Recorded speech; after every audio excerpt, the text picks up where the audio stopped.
प्यारे बच्चों, आप बोर्ड परीक्षा की तैयारी कर रहे हैं।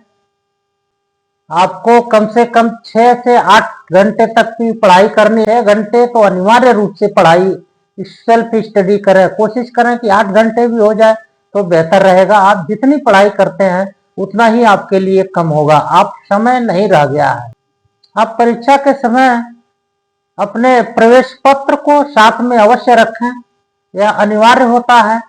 तो वह एक परिचय पत्र होता है बोर्ड द्वारा प्रदत्त कि हाँ, यह विद्यार्थी इस परीक्षा में शामिल होने वाला है। तो आपको उसे हमेशा ही साथ रखना होगा। हर हाल में आप अपने साथ रखें परीक्षा में प्रवेश पत्र को। आपके पास प्रश्न पत्र आते ही आप पूरे प्रश्न पत्र को पढ़ने की कोशिश करें।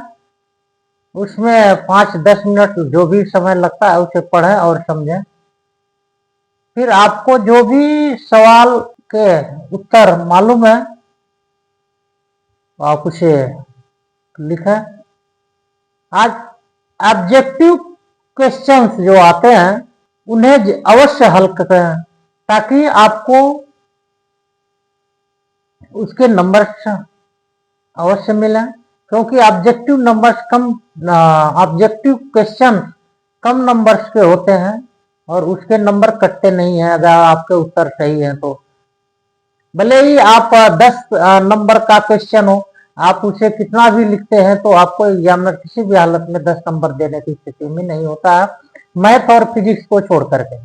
तो आप छोटे प्रश्नों को अवश्य हल करें जो कम नंबरों के हैं, क्योंकि उसके नंबर आपको कटते नहीं है और वो निश्चित ही मिलते हैं।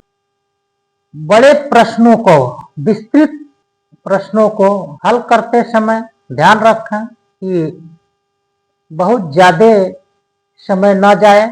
आप शॉर्ट नोट्स के अनुसार तैयारी किए हैं तो आप मुख्य बिंदुओं को प्रदर्शित करते हुए आप अपने प्रश्नों के उत्तर लिखें, जिससे आपका समय बचेगा। और मुख्य बिंदुओं को अंडरलाइन करना ना भूलें, बहुत जरूरी है। आप अंडरलाइन करते रहें, इससे आपके प्रश्नों के उत्तर एग्जामिनर की नजर में आएंगे। जब आप मुख्य बिंदुओं को अंडरलाइन करेंगे तो इससे एग्जामिनर को लगता है कि विद्यार्थी को ये सारी चीजें मालूम है, और आपको जब मालूम होगा तभी आप लिखोगे। मुख्य तिथियां हुई, मुख्य बिंदु हुए, मुख्य परिभाषाएं हुई, मुख्य कहावतें हुई, इन सबको अंडरलाइन अवश्य करना चाहिए। इससे आपको फायदा मिलने वाला है।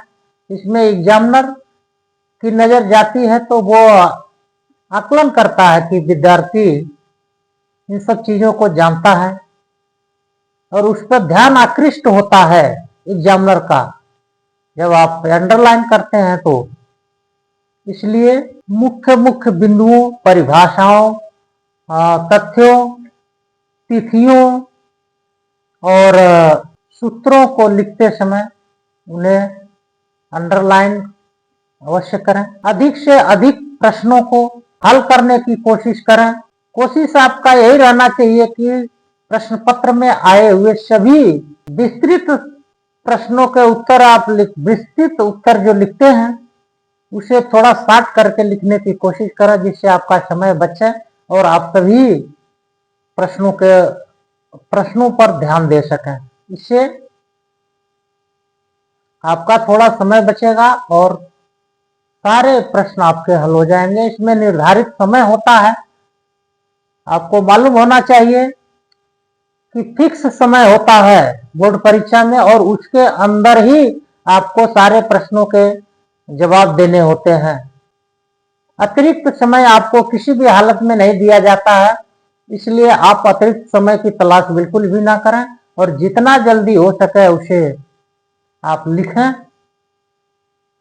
और समय से अपनी कॉपी जमा करने की कोशिश करें। आप बोर्ड परीक्षा में बैठने जा रहे हैं तो आपको मेरी शुभकामनाएं हैं। आप अच्छी पढ़ाई करें, आप अच्छी तैयारी करें और बोर्ड परीक्षा में अच्छे अंकों से पास हों। आप अपना और अपने अभिभावकों का मान सम्मान बढ़ाएं।